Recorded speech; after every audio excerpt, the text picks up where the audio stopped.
Welcome to లక్ష్యం news. నా పేరు సమరత. పల్నాడు జిల్లా నరసరావుపేట డాక్టర్ అంజిరెడ్డి హాస్పిటల్లో డాక్టర్ కోట సబరగిరి ఇంటర్వెల్ కార్డియాలజిస్ట్ ఆధ్వర్యంలో గుండెకు సంబంధించిన అరుదైన శస్త్రచికిత్స విజయవంతంగా నిర్వహించారు. ఈ సందర్భంగా విలేకరుల సమావేశంలో ఆయన మాట్లాడుతూ పల్నాడు జిల్లాలోని మొట్టమొదటిసారిగా ఈ శస్త్రచికిత్స జరిగిందని తెలిపారు.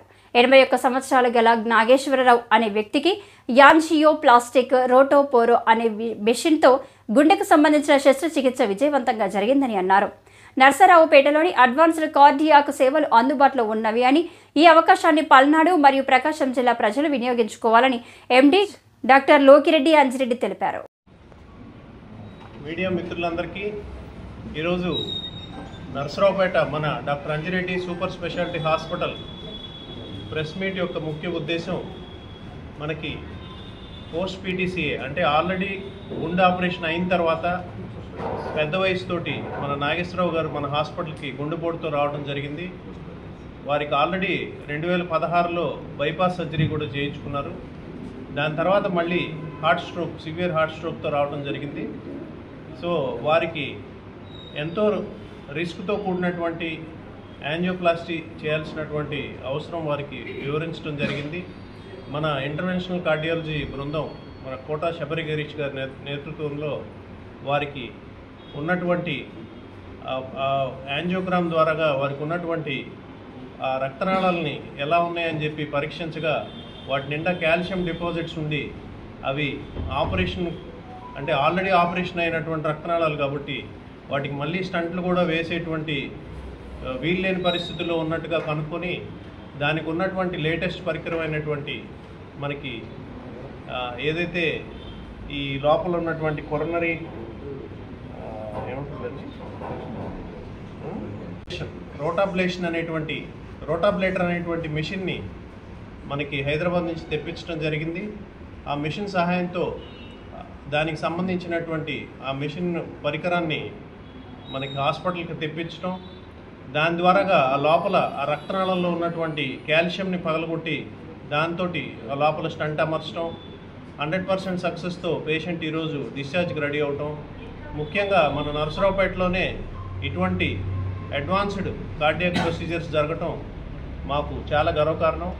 అదేవిధంగా మన నర్సరావుపేట ప్రాంత పరిసర ప్రజలందరూ కూడా మరియు పశ్చిమ ప్రకాశం జిల్లా మరియు పల్నాడు జిల్లా ప్రజలందరికీ కూడా ఈ యొక్క అవకాశాన్ని సద్వినియోగం చేసుకోవాలని చెప్పి మీ అందరి ద్వారాగా ఈ యొక్క అడ్వాన్స్డ్ కార్డియాక్ ప్రొసీజర్స్ అన్నీ కూడా మనకి మన Narasaraopet doctor Anjireddy super speciality హాస్పిటల్లో అందుబాటులో ఉన్నందున మీ ద్వారాగా మన పల్నాడు ప్రజలందరికీ కూడా ఈ యొక్క సందేశాన్ని తెలియజేయడానికి ఈరోజు ప్రెస్ మీట్ పెట్టడం జరిగింది.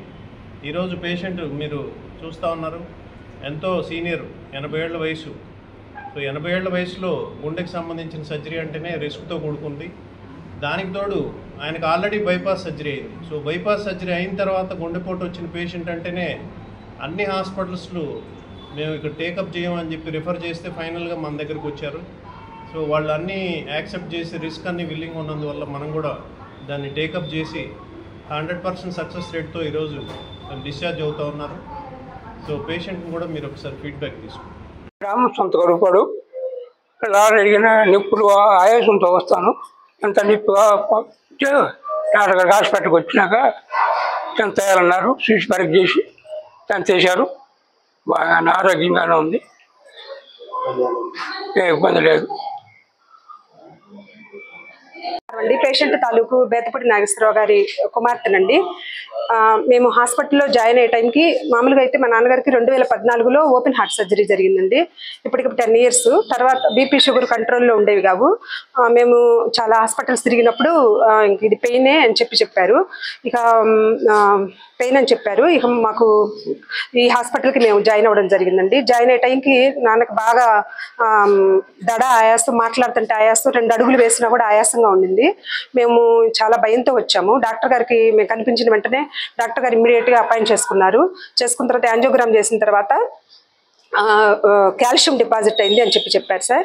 దానికి చాలా రిస్కీ ప్రాబ్లం అని చెప్పారు. మేము అసలు జాయిన్ చేసుకుంటారో లేదో అన్నట్టు కొంచెం భయపడ్డాము.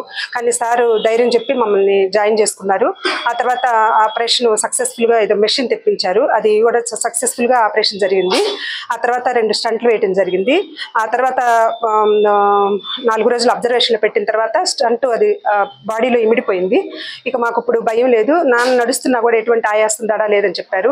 డాక్టర్ గారు ఎప్పటికప్పుడు మాకు ఎక్కడ కనిపించినా కూడా దారిలో కారిడార్లో కనిపించినా కూడా ధైర్యం చెప్పారు. అసలు ఈవెన్ మాకు నెంబర్ ఆఫ్ టైమ్స్ అపాయింట్మెంట్ ఇచ్చి పేషెంట్ సిచ్యువేషన్ ఎప్పటికప్పుడు మాకు ఎక్స్ప్లెయిన్ చేశారు.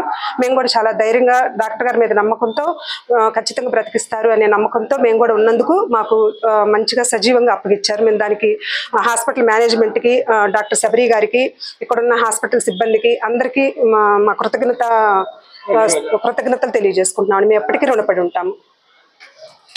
నమస్కారం అండి. నా పేరు doctor Kota Sabarigirish, international cardiologist, doctor Anjireddy super hospital, Narasaraopet. So ఇవాళ మన ముఖ్య సమావేశానికి ముఖ్య కారణం ఏంటంటే రీసెంట్గా మనం ఒక యాంజియోప్లాస్టీ చేయడం జరిగింది. సో దాన్ని రొటేషనల్ ఎథెరెక్టమీ యాంజియోప్లాస్టీ అంటారు, అంటే రోటాబ్లేషన్ యాంజియోప్లాస్టీ అంటారు. సో దాన్ని ఏంటంటే మనము జనరల్గా మనకు గుండెల్లో హార్ట్ అటాక్ వచ్చినప్పుడు బ్లాక్స్ జనరల్గా కొలెస్ట్రాల్తో నిండి ఉంటాయి. జనరల్గా సహజంగా 70 to 80%.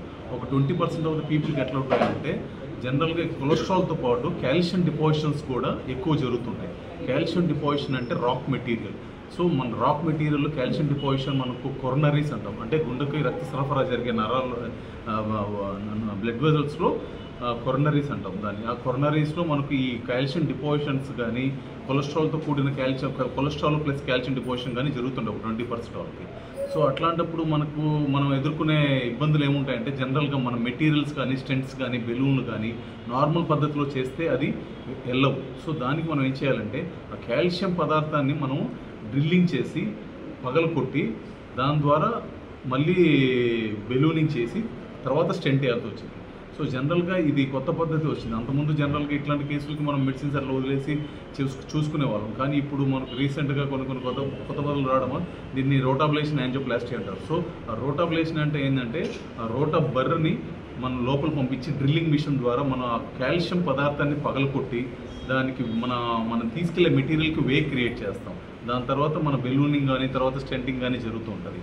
అది మళ్ళీ తర్వాత రొటీన్ యాంజియోప్లాస్టీలో స్టార్ట్ చేస్తుంది. సో ఆ మెటీరియల్ అన్ని తీసుకెళ్ళడానికి అన్నిటికీ చేయడానికి ఉపయోగపడేది ఈ రోటాబ్లేషన్ యాంజియోప్లాస్టీ అంటారు. సో జనరల్గా ఇది మనకు ఈ పల్నాడులో మనం ఫస్ట్ కేసు చేసాము.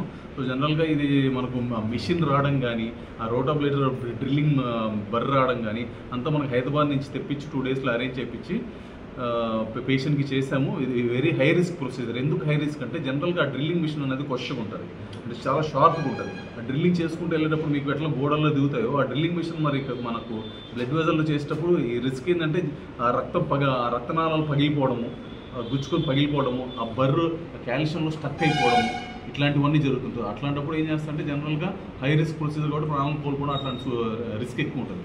సో అవన్నీ కూడా చూసుకొని మేము పేషెంట్కి ఎక్స్ప్లెయిన్ చేసి లైక్ హై రిస్క్ ప్రొసీజర్ చేసి ఇప్పుడు మనకు ఆల్మోస్ట్ 1 week అయింది, డిశ్చార్జ్ అవుతున్నారు. మనకు ఇక్కడ చూసినట్టయితే ఇదే బర్రు. సో మనకి డ్రిల్లింగ్ మిషన్. సో డ్రిల్లింగ్ మిషన్లో మన కాల్షియం ఎట్లా పగలగొడుతుందో చూస్తున్నారు కదా, అట్లా పగలగొట్టుకుంటే కాల్షియంని వే క్రియేట్ చేస్తాం. అప్పుడు మొత్తం కాల్షియం అంతా బ్రేక్ అయిన తర్వాతే మనం మెటీరియల్ కానీ ఏదైనా అట్లా మొత్తం వే క్రియేట్ చేస్తాం అన్నమాట, కాల్షియం అంతా పగలగొట్టి. సో అప్పుడు మనము ఇదే కాల్షియం అంతా పగలగొట్టిన తర్వాత మనం ఈ స్టెంట్ తీసుకెళ్ళి బెలూనింగ్ కానీ స్టెంట్ కానీ చేసి ఇది స్టెంట్. సో అప్పుడు మన స్టెంట్లు కానీ ఏ మెటీరియల్ అయినా వెళ్తుంది. దాని తర్వాత మనం దాన్ని వెజల్ వాల్కి అపోజ్ చేసి స్టెంటింగ్ పూర్తి చేస్తాం.